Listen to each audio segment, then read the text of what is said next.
Bueno, ayer protestó como nueva presidenta de la Comisión Nacional de los Derechos Humanos, Rosario Piedra, en medio de una batahola ahí terrible en el Senado de la República. Ha causado mucha controversia, muchísima controversia, la elección de Rosario Piedra. Y hoy vamos a tener una mesa especial para analizar este tema de cómo está la CNDH, la Comisión Nacional de los Derechos Humanos, qué implica la elección de Rosario Piedra, qué sigue, si va a impugnarse o no este nombramiento.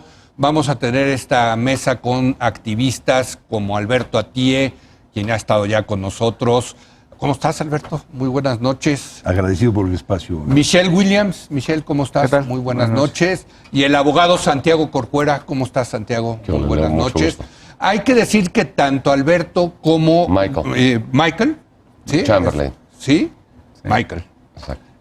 Como Michael participaron, ¿no? en el proceso se inscribieron porque querían ser los ombudsman, o los ombudsperson, ahora se dice, ¿no? Políticamente correcto, del país. Así ¿no? es.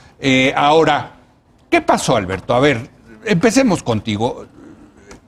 Es claramente el Senado de la República vota a favor del candidato del presidente, de la candidata del presidente, porque el presidente fue muy claro, muy específico, que él quería a Rosario Piedra, ¿no? ¿Es correcto? Diego, quiero decirte que no es nuevo esto. La presión siempre ha existido. De hecho, claro, las organizaciones de la sociedad civil, activistas, juristas, internacionalistas como Santiago, etcétera, siempre hemos luchado cada periodo por lograr la máxima autonomía posible, aunque en la Constitución está establecida. Ya se logró, legalmente hablando, aunque histórica y existencialmente siempre es un problema permanente. Es algo que hay que estar luchando cada periodo. Si te recuerdas, no hemos callado como momias ni hace 5 años, ni hace 10. Hemos estado ahí. Santiago está presente aquí. En Michael aquella también. época todavía no tenía el gusto de conocer a Michael, pero si te recuerdas, nos posicionamos en contra de la reelección de Raúl Plasencia. Presentamos una demanda de juicio político. Logramos, como un factor, entre otros, que no quedara y quedara Luis Raúl. Y durante el periodo de Luis Raúl, yo en lo personal, y Michael no me dejará mentir, fui miembro del Consejo. Saliendo de aquí me voy a presentar mi renuncia al Consejo. Es muy importante el Consejo en la CNDH. Es importante. Le da validez, sí, exacto. Es un espacio ciudadano muy acotado, pero existe. Yo estuve insistiendo durante todo el tiempo que fuéramos mucho más agresivos en materia de derechos humanos y no plegándonos o cayéndole bien al gobierno en turno.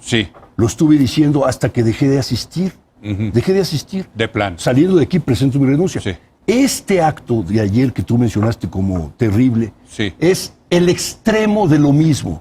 No ha habido absolutamente ningún cambio, pero sí una exacerbación, una radicalización del intento del poder de someter al que presida la comisión en turno. Ahora, ¿les sorprende en ese sentido, Michael, que los que están en el poder quieren quedarse con instituciones como la Comisión Nacional de los Derechos Humanos? Bueno, sorprende y no. Digo, sorprende porque... Digo, yo que soy politólogo, a mí no me sorprende, porque yo sé que así son los políticos. Lo que quieren es quedarse con todo, ¿no? Sí, pero había yo creo que la expectativa de que fuera diferente. Incluso el proceso... Con este gobierno.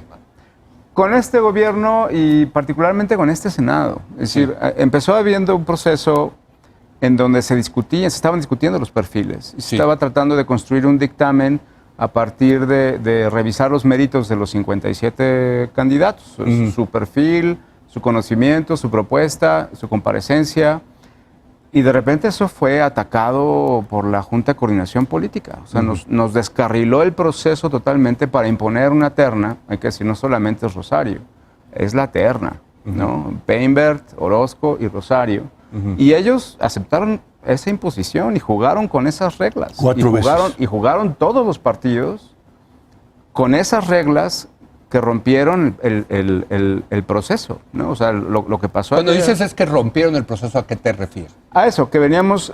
ellos mismos habían puesto las reglas de hacer un proceso donde había comparecencias, una discusión sobre los perfiles, sobre las propuestas de trabajo. Había un proceso de decantación para llegar a los mejores 3 posibles a ser presentados en el plenario.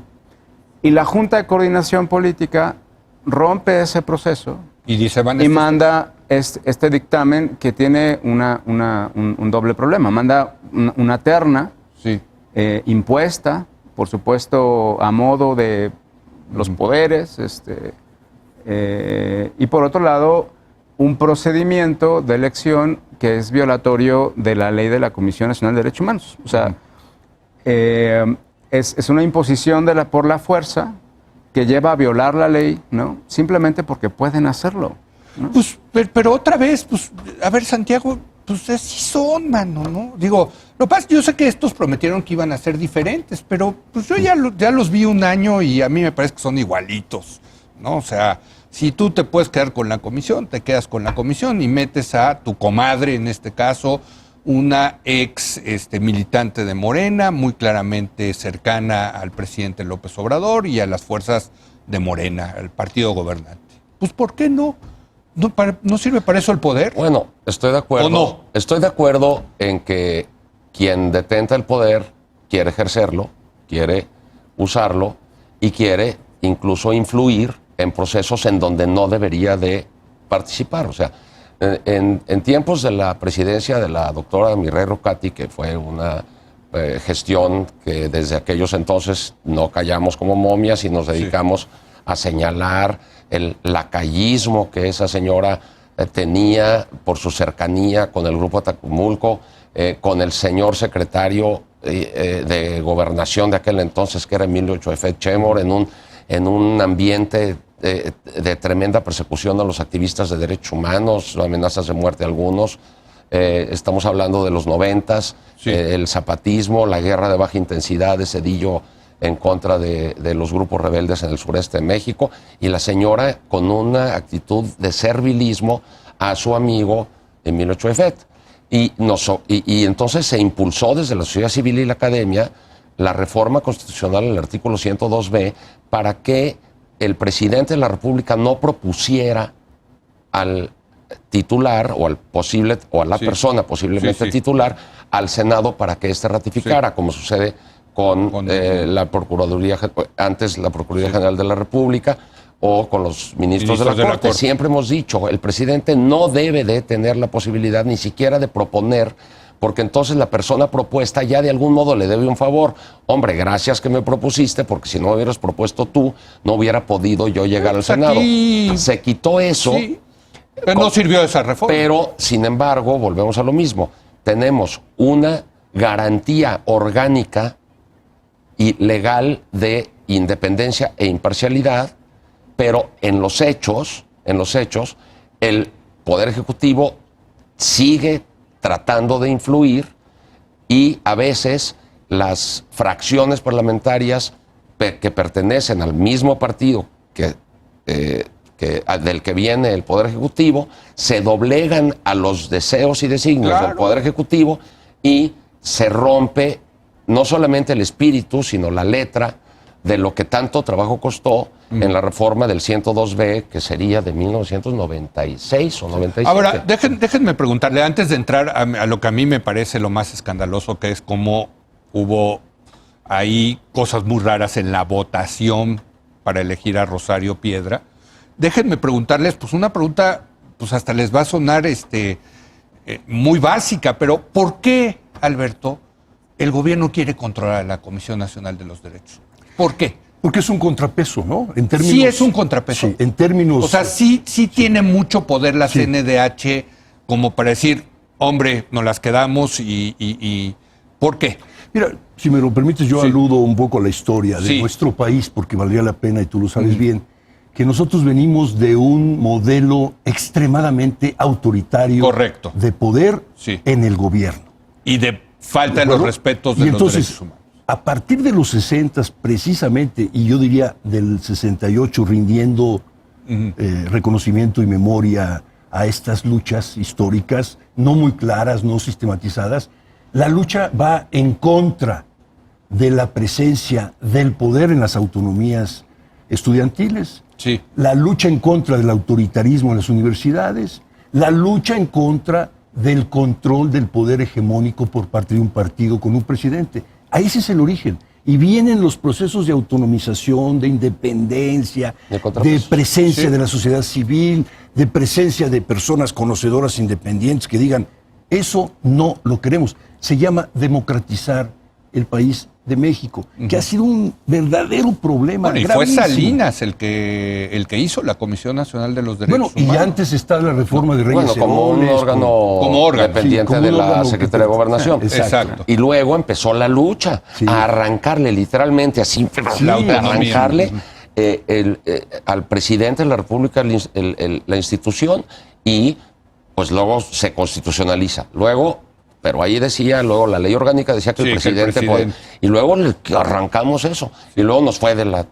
Lo mismo con las elecciones, ¿eh? Lo mismo con el Poder Judicial. Pero eso quiere decir que sí toca nervio, digamos, en el grupo gobernante lo que hace la CNDH. O sea, sí les incomoda al punto de querer controlarla. Es un peligro en potencia. Lo voy a poner con este símil. Sí. Tienes casi un presupuesto de casi 2,000 millones. Sí. Tienes un personal de casi 1,000 personas, ¿no? Imagínate que todas esas personas estuvieran haciendo investigaciones como la que hacen los periodistas actualmente, ¿no? Lo que tiene la CNDH es el poder de la verdad, de descubrir cuál es la verdad detrás de las graves violaciones a derechos humanos, y eso da mucho miedo. Develar la verdad de lo que está atrás de las masacres, de las desapariciones, de lo que está atrás de lo que pasó con la familia Levarón, de quienes están actuando, cosa que no hemos logrado en realidad. No ha sido realmente la CNDH hasta ahora una verdadera defensoría de derechos humanos, pero si eso estuviera al servicio de las víctimas y no del gobierno, sería muy peligroso para el poder, ¿no? Ahora, este es un gobierno que viene, que abreva de ahí. Pero yo te diría... O no, o sea, digo, diría, se dicen de izquierda, se dicen herederos del 68, han sido muy enfáticos en el tema de los desaparecidos, lo de Ayotzinapa era un tema electoral muy importante para ellos, ¿no? Pues sí, no? pero mira, como dice el dicho, del dicho al hecho hay mucho trecho.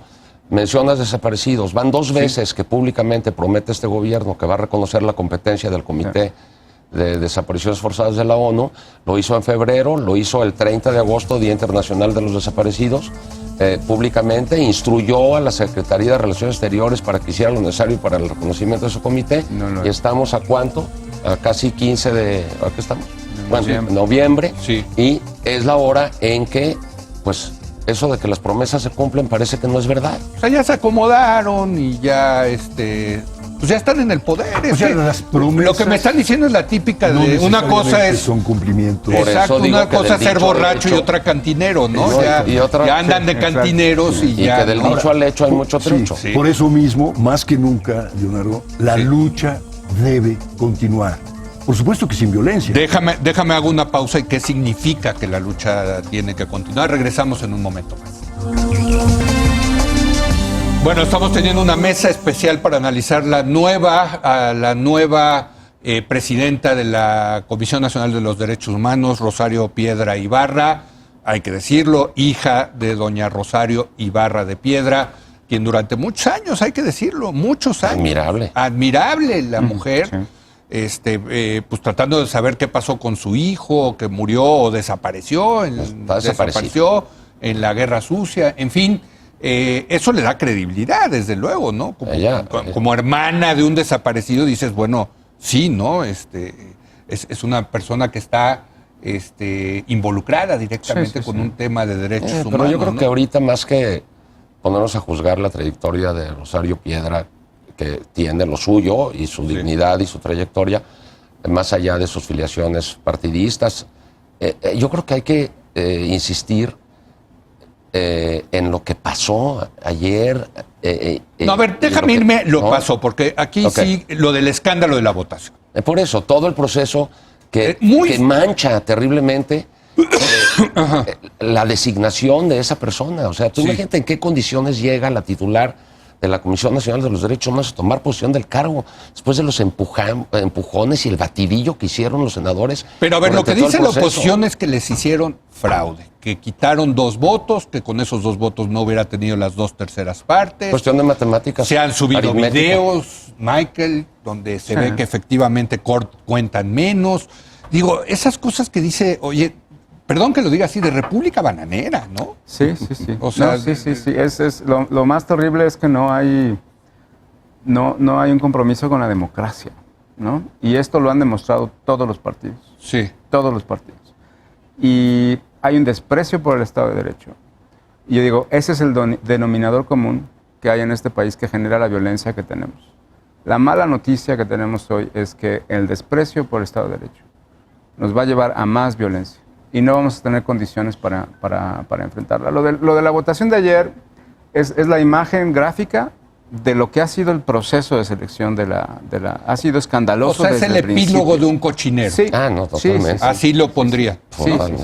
A ver, Alberto, o sea, no tenían los votos Rosario Piedra. Yo tengo o déjame decirlo, tengo la duda de que tenían las 2/3 No, partes. yo diría, si te parece, que entrar a este punto, que Sí. es el valor que en nuestro país tiene la legalidad, Sí. los acuerdos, las reglas establecidas. Cero. Sea quien sea y que esté en el poder, tiende, como lo acabas de mencionar hace un momento, Sí. a jalar para su molino. Y lo que la sociedad civil, organizada de muchas formas, Sí. tendemos es a contrapesar esa tendencia, a buscar que se equilibre. Eso lo hacen todos los países en el mundo. Ahora, el descaro fue absoluto. En la votación. Ya no hubo ni siquiera formas, Sí. cuidar formas, se acabó. Sí. Fue el descaro, fue la radicalización de la intromisión absoluta del poder en una decisión que buscábamos que fuera Eso más yo creo que democrática. yo no lo recuerdo ni del PRI, esas marrullerías de quitar votos, ¿no? De O sea, desaparecer sí hubo en algún votos. momento de la historia donde llegaban y quemaban urnas completas. No, en las ¿Te acuerdas? elecciones. Sí. No, pero en el Senado, mano, donde tienes que contar No, el Senado era 106 votos, un ¿no? grupo O sea, lamentable. Sí, claro. Era un grupo de parte del poder que llevaba Claro. a cabo decisiones que el poder ejecutivo determinaba de antemano. Sí. ¿Hemos logrado mayor autonomía del Senado? Es una buena pregunta. ¿Hasta Sí, dónde? sí, ¿no? claro. No, bueno. Pero había reglas del juego en materia de derechos humanos que ya habíamos logrado, constitucionalmente hablando, Sí. que fuese una entidad constitucionalmente autónoma. Es que a mí me recuerda mucho las marrullerías, las trampas que se hacían desde la Roma republicana, ¿no? Había el una gran Senado, tradición claro. en el Senado romano de hacer trampas, ¿no? Sí, Con sí, los sí. votos y las bolitas, y, ¿no? Sí. Digo, pero estamos en pleno. A Las ver, yo no trampas, entiendo por qué no siempre. prenden es una tablero. duda, el tablero y que cada quien vote y sepamos por quién votó, Parece por magnífico. quién, que esté por cédula y desaparezcan los votos. Y bueno, oye, no estamos en el siglo II antes de Cristo, Santiago. Verdaderamente. ¿No? Impresionante. A mí me da mano. una vergüenza. Sí, es que es vergonzoso. Verdaderamente pena ajena Sí. con el mundo de decir el Senado de la República, ¿no? Comportándose de esa manera, Sí. como de trampas de niños de la Sí, primaria, sí, o sea, sí. infantil. De la elección de la- obscena, la de la trampa. pandilla que De se la opone. sociedad de alumnos, ¿no? Y la pandilla que Obscena. Los poros que llegan y dicen, así se va a hacer. Haya Los sido como porros. haya sido. Sí, impresionante. Ahora, me quedan 5 minutos y sí les quiero preguntar, Michael, Alberto, Santiago, ¿qué sigue? Porque sé que ustedes no se van a dejar, porque los conozco, sé que son gente muy comprometida y no van a dejar que esto pues se vaya así sin algún tipo de costo para el grupo gobernante. ¿Qué sigue, Michael? Hay muchos actores que van a impugnar la decisión. Nosotros haremos lo mismo. Un grupo de Sí. 7 candidatos. Estamos preparando un amparo. Ujú. Que yo diría, no es tanto ya por no haber sido designados en la terna, ¿no? Sí. Sino es porque el proceso nos daña mucho en esta democracia y daña en particular a la CNDH y eso no lo podemos permitir, ¿no? Sí. Pues vamos a combatir la decisión. ¿Alegando qué? ¿Cuál es el Alegando que, litis, digamos? alegando que el procedimiento es violatorio de la ley, Ujú. que no siguieron las reglas establecidas en la ley, primero en la Constitución Sí. y luego en la ley de la Comisión Nacional de los Derechos Humanos.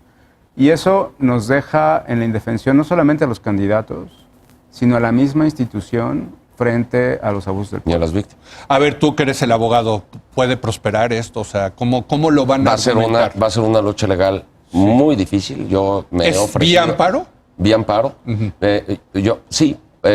Yo me he ofrecido Sí. ante mis dos amigos a ofrecerles mi asesoría. ¿Pro y bono? Clarísimo. Sí, claro. Y para apoyar a las personas abogadas litigantes que van Sí. a redactar y elaborar la demanda. Yo participaré en todo lo que ellas me pidan. Pero ¿por qué la dificultad? En primer lugar, porque por ahí hay una causal de improcedencia en la ley de amparo, que las designaciones que vengan de órganos legislativos son improcedentes, son cualquier amparo que se presente impugnando un acto de esta naturaleza. Bueno, pero no, pero vamos a dar la pelea. Esa causal de improcedencia... ¿Eso es ley o es jurisprudencia? Es ley de amparo. Que esa causal de improcedencia haría ineficaz el derecho de acceso a la justicia y protección judicial previsto en el artículo 25 de la Convención Americana sobre Derechos Humanos. Es decir, vamos a alegar la inconvencionalidad de esa norma para, desde el principio, para advertirle al juez que le toque la demanda, que no lo deseche. No lo vayas a desechar así nomás porque por esto. Y ya después, pues, las pruebas se ahora está por arriba la Convención Internacional de la Ley. Amparo, o sea, sí hay jurisprudencia en la Corte, ¿no? Que dice que... Sí, la 293, la contradicción 293 de la Corte.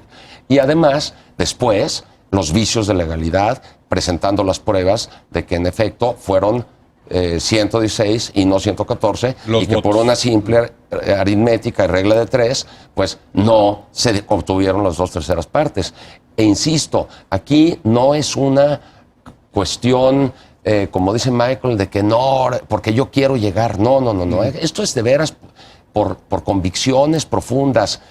No es ni en contra del señor Apiedra, ni a favor de Alberto, ni a favor de Michael. Es a favor de la institucionalidad de una institución nacional de derechos humanos que debe de ser autónoma, que debe ser imparcial. ¿Tú qué esperas, Alberto, de esto? Pues mira, como siempre lo he tratado de hacer en mi vida y lo hemos hecho en conjunto cuando se ha presentado la circunstancia, lucharemos sin violencia con todos los elementos que nos da la ley en nuestro país. Si la ley en nuestro país contraviene convenciones, acuerdos internacionales, nos vamos a ir a la Corte, nos vamos a ir a instancias internacionales. O sea, México es parte de un gran concierto, aunque está muy golpeado, de acuerdos en materia de derechos humanos que ya han llegado a nivel internacional a ser el criterio por encima del Estado y del mercado. Entonces, bueno, vamos a jugar todas las... Si por alguna razón somos desechados en materia legal, hay siempre otras vías. Lo ha demostrado el mismo presidente. La lucha social es parte de la historia de nuestro país y de otros países, incluyendo Fíjate que a mí me preguntan mucho en las conferencias que doy que si México puede ir rumbo a un autoritarismo y si se puede la democracia terminar. Yo lo que contesto siempre es, pues depende de nosotros, ¿no? ¿Nos vamos a dejar o no nos vamos a dejar? Y yo creo que aquí estamos encontrando que ustedes pues van a luchar por esa... Y para que quede claro, y nuevamente, para que quede claro, yo Michael lo conozco desde los 90s, Alberto Atié también, en tiempos de Samuel Ruiz y de la conferencia episcopal. Del padre Maciel. Bueno, eso no tiene nada que ver. Porque yo pedí asesoría. Pero eso no tiene nada que ver. Digo, derechos humanos de niños. En las conferencias episcopales a las que me invitabas para darle conferencias a los obispos sobre derecho internacional de los derechos humanos. Yo por lo menos conozco estas dos personas más o menos en la misma época, durante la guerra de baja intensidad que emprendió Zedillo en contra de los zapatistas y de otros grupos rebeldes de nuestro país. Desde entonces no hemos callado como momias, que nos quede clarísimo. Ni se van a llegar. Está Michael Chamberlain en Chiapas, en la red de todos los derechos humanos, etcétera. Y está Alberto Atié desde que era el padre Atié y después. Y yo desde los foros académicos y de sociedad civil. No hemos callado como momias, ni callaremos como momias. Y actuaremos en consecuencia. Déjenme, ya me tengo que ir, pero les hago una pregunta muy rápida. ¿Se equivocó Rosario Piedra al tomar protesta? Sí, por supuesto. ¿Tú no lo hubieras hecho? No, eso es el primer acto. Un ombudsman tiene que vigilar los actos de legalidad de la autoridad. Ella decidió voltear para otro lado y esa es una muy mala noticia. ¿Ustedes piensan lo mismo? ¿Se equivocó Rosario Piedra al tomar protesta? Pues mira, yo no lo hubiera hecho. Yo creo que está llegando en un... muy debilitada. Bueno, es que lo que vimos ayer es horrible. Los empujones, ¿Se equivocó Rosario Piedra? Mira, yo creo, Leo, que siempre en la vida te tocan momentos tan complicados en los que te toca decidir. Cuando decides a favor de la verdad, de los derechos humanos y de las personas, siempre estarás en tensión con quien busca manipular o engañar o esconder eso. Lamentablemente, Rosario optó por ser parte de la autoridad que la puso. Y en ese momento creo yo que niega su origen y la función que va a jugar en la comisión. Y eso daña ella, a la comisión, al Senado, a su lucha al de poder décadas. presidencial, al país y a la dignidad y derechos de todos y todos los mexicanos. Pues con eso me voy. Te agradezco mucho, Michael. Te agradezco Gracias. mucho, Alberto, Santiago, Gracias. como siempre.